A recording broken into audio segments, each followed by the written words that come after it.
আপনারা দেখো শান্তিতে ঘুমাইতে পারেন তো, আপনাকে বাড়িতে ঘুমাইতে কোনো অসুবিধা হচ্ছে এখন? সুতরাং ইনশাল্লাহ এই ভোট আসতে আসতে দেখবেন যে আইনশৃঙ্খলা পরিস্থিতি আরও উন্নতি হবে ইনশাল্লাহ। আমরা সার্বিক প্রস্তুতি নিচ্ছি। শুধু একটা দুঃসংবাদ দিতে চাই, যারা ভোট কেন্দ্র দখল করার জন্য নিয়ত করে বসে আছেন, বাক্স দখল করার জন্য নিয়ত করে আছেন, তাদের স্বপ্নভঙ্গ হবে। তাদের স্বপ্নভঙ্গে আপনারা সেই দিন এই ইতিহাস ভুলে যান, ভোট কেন্দ্র দখলের ইতিহাস ভুলে যান। ভোটের বাক্স দখলের নিয়ত যদি থাকে আপনারা দয়া করে সরে আসুন এই নিয়ত থেকে। আমরা অত্যন্ত কঠোর অবস্থানে থাকবো এবার ইনশাল্লাহ। দাঁত ভাঙা জবাব দিতে হবে। তারা ঘুঘু দেখেছে, ফাঁদ দেখে নাই। এবার ফাঁদ দেখবে তারা, যারা মনে করে যে আমরা এই যে কেন্দ্র দখল করে জিতবো, বাক্স দখল করে জিতবো, সেই সুযোগ ইনশাল্লাহ তারা পাবে না। এখানে আমরা দেশবাসীকে সাথে নিয়ে, আইনশৃঙ্খলা বাহিনীর সহায়তা এবং আপনাদেরকে সাথে নিয়ে আমরা এই কাজটা সারবো ইনশাল্লাহ। আপনারা তো জানেন যে পুরা ভোট, কনস্টিটিউয়েন্সির ভোট ক্যান্সেল করার জন্য বিধান আমরা করছি। ক্যান্সেল করে দেবো পুরা, যদি এরকম যদি অনিয়ম দেখি যে একটা পুরা কেন্দ্রে, পুরা একটা কনস্টিটিউয়েন্সিতে গোলমাল হয়েছে, কেউ ভোট কেন্দ্র দখল করে এই ধরনের অবস্থা সৃষ্টি করেছে, পুরা কনস্টিটিউয়েন্সির আমরা ক্যান্সেল করে দেব ইনশাল্লাহ।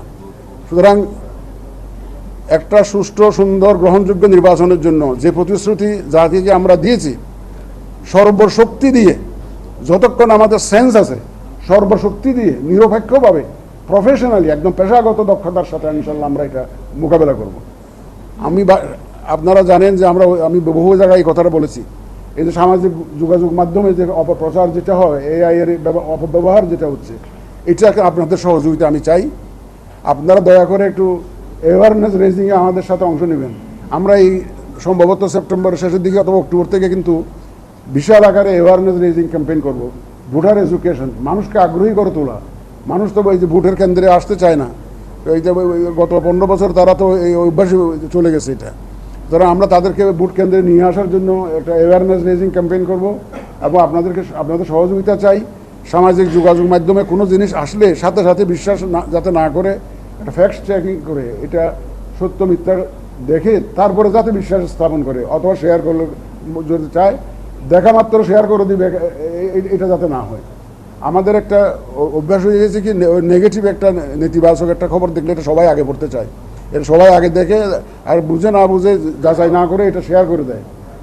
এই জিনিসটা আপনারা একটু দয়া করে, আপনারা সাংবাদিক ভাইরা, আপনারা এই সচেতনতা, অ্যাওয়ারনেস ক্যাম্পেইনটা একটু করুন আপনারা নিজ উদ্যোগে, যাতে মানুষ যাতে সত্য মিথ্যা যাচাই না করে, কোনো জিনিস যাতে বিশ্বাস না করে।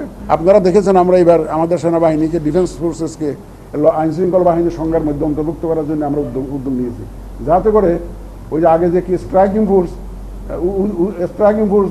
উইদাউট স্ট্রাইক, প্রয়োজনের সময় স্ট্রাইক নাম দিয়েছিল স্ট্রাইকিং ফোর্স, আগে আমরা 3টা নির্বাচনে দেখেছি তো, but they did never strike, দেখানোর জন্য করেছে, কিন্তু এবারে ওই স্ট্রাইক করা হবে।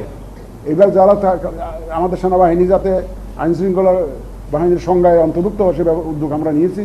সুতরাং তারা আরও সক্রিয়ভাবে এই আইনশৃঙ্খলা রক্ষায় ইনভলভ হবে ইনশাল্লাহ, আমাদের সেনাবাহিনী এবং আমাদের ডিফেন্স ফোর্সেস, সেনা, নৌ, বিমান বাহিনী, কোস্ট গার্ড, নেভি, সবাইকে আমরা ইনভলভ করবো। কোস্টাল এলাকায় তো এই যে নেভি এবং কোস্ট গার্ডকে আমরা ব্যবহার করি। এয়ারফোর্সের সাহায্য দরকার হয় আমাদের, বিশেষ করে হিল এলাকাতে, হিলি ডিস্ট্রিক্টগুলোতে দরকার হয়, প্লাস আমাদের বুটের মালামাল বিভিন্ন সময় ক্যারি করার জন্য তাদের দরকার হয়। সুতরাং সব বাহিনী এখানে ইনশাল্লাহ সম্পৃক্ত থাকবে।